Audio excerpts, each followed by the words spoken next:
వేల కోట్ల రూపాయలు బడా కాంట్రాక్టర్లకు బిల్లులు చెల్లిస్తున్నటువంటి ఈ ప్రభుత్వం చిన్న చిన్న పనులు చేపించినటువంటి గ్రామ సర్పంచుల బిల్లులు ఆపడం, పారిశుద్ధ్య కార్మికుల వేతనాలు ఆపడం, గ్రామంలో చిన్న చిన్న పనుల కోసం కూడా డబ్బులు లేక, వీధి దీపాలు లేక,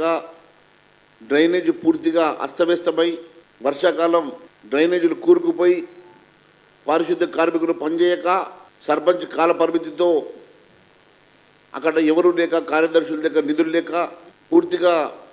అస్తవ్యస్తంగా ఉన్నటువంటి గ్రామీణ పాలన వెంటనే నిధులు విడుదల చేసి కాపాడాలని చెప్పేసి ముఖ్యమంత్రి గారిని కోరడమైనది.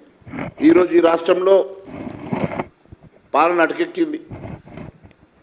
ఎక్కడికక్కడ ఎవరికి వారే యమునా తీరన్నట్టుగా ఏ ఒక్క మంత్రి మండలి మీద, ఏ ఒక్క శాఖ మీద పట్టు లేనటువంటి ముఖ్యమంత్రి గారు, పట్టు కోల్పోతున్నటువంటి ముఖ్యమంత్రి గారు ఎన్నో హామీలు ఇచ్చి గ్రామీణ ప్రాంతంలో మీరు ఇచ్చినటువంటి మేనిఫెస్టోలో ఇచ్చినటువంటి హామీలను మరిచి ఈరోజు పూర్తిగా నిధులు లేక గత 7 నెలల నుంచి మీ పాలనలో ఒక్క రూపాయి కూడా నిధులు విడుదల చేయనటువంటి మీరు వీధి దీపాలు లేక, రోడ్ల మరమ్మతులు లేక, డ్రైనేజీ వ్యవస్థ చెత్త పేరుకుపోయి అన్ని రకాలుగా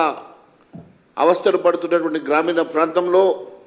కనీసం ఒక్కసారైనా మీ మంత్రులు మీరు వెళ్ళి పరిశీలన చేశారని చెప్పేసి అడుగుతా ఉన్నాను. ఈరోజు ఏ బీఆర్ఎస్ పాలనలో అయితే అస్తవ్యస్తంగా ఉన్నదని చెప్పి మేము వచ్చి ఏదో చేస్తామని చెప్పి మీరు మేనిఫెస్టోలో హామీలు ఇచ్చేసి ఈరోజు పెనంలోకి వెళ్ళి పోయలబడ్డ రీతిలో ఈరోజు ఇంకా దారుణంగా తయారైన సంగతి నేను గుర్తు చేస్తా ఉన్నాను. ప్రత్యేకంగా 9,500 రూపాయలు వేతనం ఇచ్చేటువంటి పారిశుద్ధ కార్మికులకు కూడా మీరు గత 7 నెలల నుంచి జీతాలు ఇవ్వకుంటే ఇల్లు నడవక వారి కుటుంబం కూలీలు పనిచేసుకునేటువంటి దుస్థితి ఏర్పడ్డది. గ్రామ సర్పంచ్, గ్రామ కార్యదర్శులు కూడా అవుట్ సోర్సింగ్లో పనిచేసేటువంటి వారు వల్ల పర్మనెంట్గా ఉన్నవారు తక్కువ, వారి జీతాలు కూడా మీరు ఇవ్వడం లేదు. చాలా గ్రామీణ ప్రాంతాల్లో, చిన్న చిన్న గ్రామాల్లో రెవెన్యూ లేక, అసలే నిధులు లేక జేబుల నుంచి కూడా ఖర్చు పెట్టుకొని ఆ కార్యదర్శులు, అప్పుడున్నటువంటి సర్పంచులు పనిచేస్తే వారికి కూడా